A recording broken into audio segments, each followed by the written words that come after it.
આજની વાર્તા આપણી ઉત્તમ સ્થિતિ કદાચ કોઈની પ્રાર્થનાને કારણે પણ હોઈ શકે.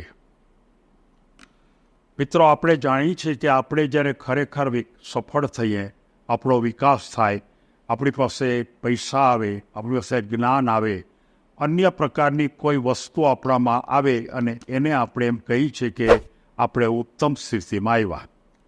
પણ એ ઉત્તમ સ્થિતિ છે એ પોતાના કારણે જ છે એવું મોટા ભાગના માનતા હોય છે. મેં મહેનત કરી, મેં પ્રયત્ન કર્યો, મેં રાત દિવસની કામ કરી, માટે આ મારી સ્થિતિ છે. પણ હકીકતમાં આ વાર્તાનો એડિંગ એમ કહે છે કે અન્યની પ્રાર્થનાથી પણ હોઈ શકે. આ વાતને સમજાવવા માટે મારે એક વાર્તા કહેવી, નાની એવી.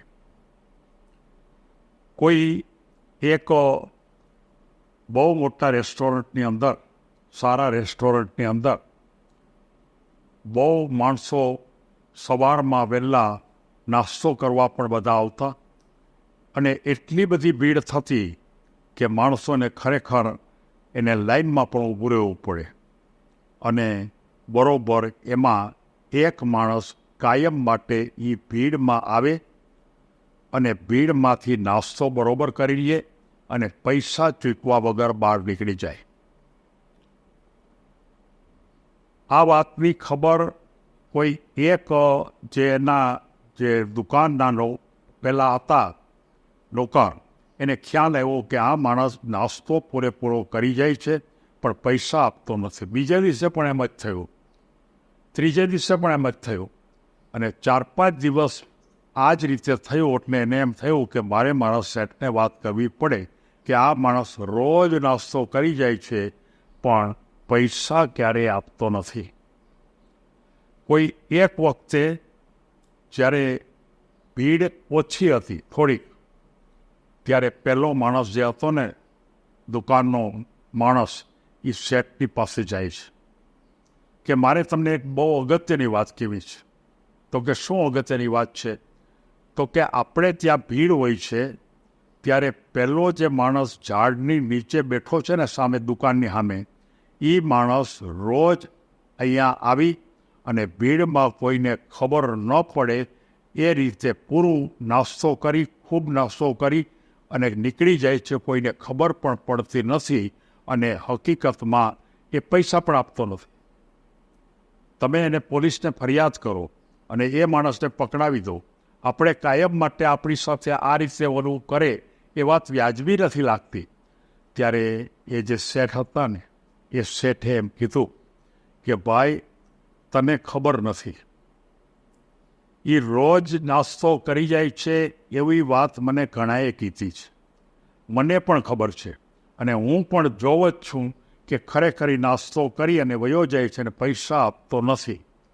પણ મારે તને એમ કહેવું છે કે આપણી પાસે આ દુકાનમાં જે ભીડ છે ને, એ એની પ્રાર્થનાથી છે. એ જે પ્રાર્થના કરે છે ને એને કારણે છે. તો કે તમને કેવી રીતે ખબર પડી? તો કે એક વખત આપણી દુકાનમાં જ્યારે ભીડ નહોતી ત્યારે એ વહેલો આવ્યો અને વહેલો આવીને ઝાડ નીચે બેસી ગયો અને ઝાડ નીચે બેસી અને પ્રાર્થના કરવા માંડ્યો કે જો ભીડ વધી જાય, માણસો ખૂબ આવી જાય, નાસ્તા કરવાવાળા ગ્રાહકો જો આવી જાય અને ખૂબ માણસો જો આવી જાય તો હું પણ નાસ્તો કરી આવું. અને એ રીતે વધારે ભીડ કરવા માટે એ રોજ આપણા માટે પ્રાર્થના કરતો હતો. ભલે પોતાને પછી નાસ્તો કરવો તો એ પોતાનો સ્વાર્થ હતો, પણ હકીકતમાં ભીડ તો એને કારણે જ છે.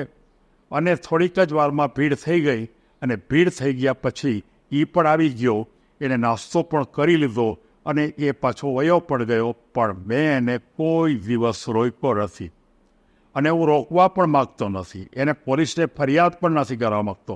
મારે એને કહેવું પણ નથી, કારણ કે એ આપણા માટે રોજ પ્રાર્થના કરે છે. સૌથી પહેલાં ઝાડની નીચે આવી જાય, આવીને પ્રાર્થના કરે કે હમણાં જો ભીડ થઈ જાય ખૂબ સારી, એટલે હું નાસ્તો કરું અને એ મને ખ્યાલ છે, હું જાઉં છું.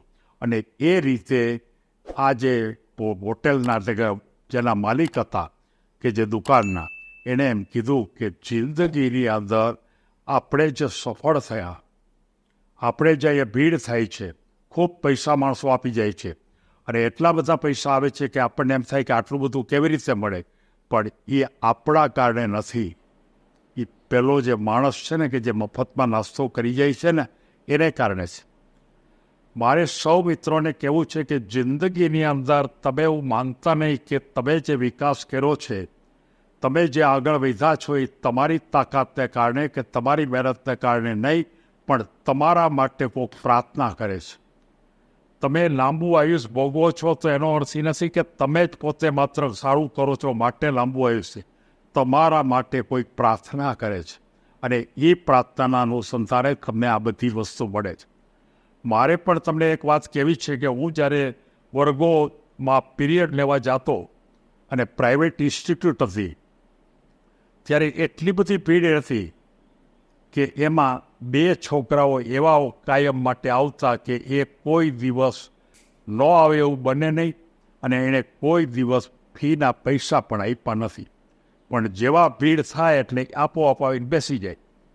મને ખબર પણ પડી ગઈ, પણ મને એમ થયું કે એ વ્યક્તિ ભીડ કરવા માટે એની પ્રાર્થના જવાબદાર છે. મારા પોતાના વિકાસમાં એ 2 છોકરાઓ ગમે ત્યારે આવે, પણ હકીકતમાં એને કારણે જ ઓલો થયો અને મારી આવક પણ વધી, મારી શક્તિ પણ વધી અને મને પોતાને ખૂબ સમાજમાં સ્થાન પણ મળ્યું. એ કદાચ એ 2 છોકરા કે જે સાવ મફતમાં ભણી ગયા એને કારણે આ વસ્તુ હોઈ શકે. આમ તો મારો પોતાનો કન્સેપ્ટ એવો જ હતો કે જે વિદ્યાર્થીને ફી ન ભરી શકે એને બેસવાની છૂટ. મેં 2 લાખ વિદ્યાર્થીઓનો ભણાવ્યા, પણ એમાંથી 1 લાખ વિદ્યાર્થીને 100% સંપૂર્ણ માફીમાં ભણાવ્યા. ત્યારે મને એમ થયું કે 1 લાખ વિદ્યાર્થીને જે ભણાવ્યા છે ને એમાંના કેટલાકની જે પ્રાર્થના છે ને એ પ્રાર્થનાએ મને આ લેવલ ઉપર મૂક્યો છે. આપણા ગ્રુપના સભ્યો પણ આ વાત વિચારી લે કે તમે જો આગળ વધ્યા હો તો બનવા જોગ છે. કદાચ તમને કોઈએ પ્રાર્થના કરી હોય તમારા માટે અને આ રીતે તમે તમારી જ તાકાતથી આગળ વધ્યા છે એવો અહમ ન રાખશો. સૌને ધન્યવાદ.